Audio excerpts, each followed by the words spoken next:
আমরা যারা নতুন ইউটিউবে কাজ করতেছি, ডেইলি ভিডিও দিচ্ছি, আমাদের একেবারেই ভিউজ কম আসে, সাবস্ক্রাইব হয় না।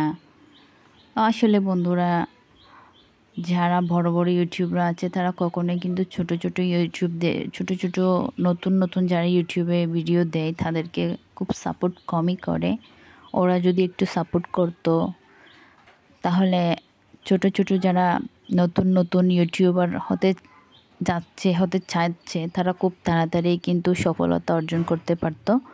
এখানে কথা হচ্ছে আমরা যারা ছোট ইউটিউবার বলা যাবে না, কারণ ইউটিউবার বলতে গেলেও কিন্তু যোগ্যতা লাগে। যাই হোক, আমরা যারা ভিডিও বানাই তো তারা আসুন আমরা একে অপরকে যারা আমরা ছোট মানে নতুন কাজ করতে যাচ্ছি, আমরা একে অপরকে সাপোর্ট করি। তাছাড়া কারো সাপোর্ট ছাড়াই কিন্তু আমরা ইউটিউবাররা যারা ইউটিউবার হয়ে গেছে তাদেরকেও কিন্তু ইউটিউবাররা চেহারা দেখেই তাদেরকে সফলতা দেয়নি, তাদের কাজের কারণে কিন্তু তারা সফলতা পেয়েছে। তো আমরা যদি চেষ্টা করি কারো সাপোর্ট ছাড়াও কিন্তু আমরাও সফলতা অর্জন করতে পারবো ইনশাল্লাহ। আমাদের কিন্তু কাজ করতে হবে, এগিয়ে যেতে হবে ইনশাল্লাহ। যদি র্যান্ডম কাজ করতে পারি আর যদি আপনারাও একটু সাপোর্ট করেন, আমরাও সফলতা অর্জন করতে পারবো। হ্যালো এভরিওয়ান, কেমন আছেন সবাই? আশা করি ভালো আছেন। আলহামদুলিল্লাহ, আমিও ভালো আছি। আমি রান্না বান্না খুব পারি না, যদিও আজকে একটু শাক রান্না করছিলাম, ভাবছিলাম আমার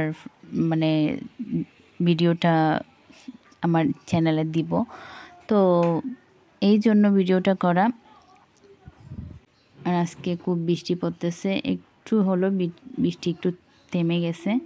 তো এই বৃষ্টির দিনে শাক আসলে ভাতের সাথে শাকটা অনেক ভালো হয়, তার সাথে যদি মরিচ ভর্তা থাকে তাহলে তো আর কথাই নেই।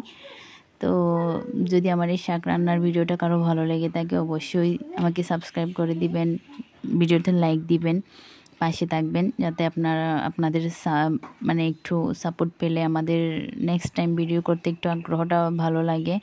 তো এই পর্যন্ত, সবাই ভালো থাকবেন আর বেশি সাপোর্ট করবেন, কারণ এই প্ল্যাটফর্মে কিন্তু একে অপরকে সাপোর্ট না করলে কখনো উপরে ওঠা যায় না। তো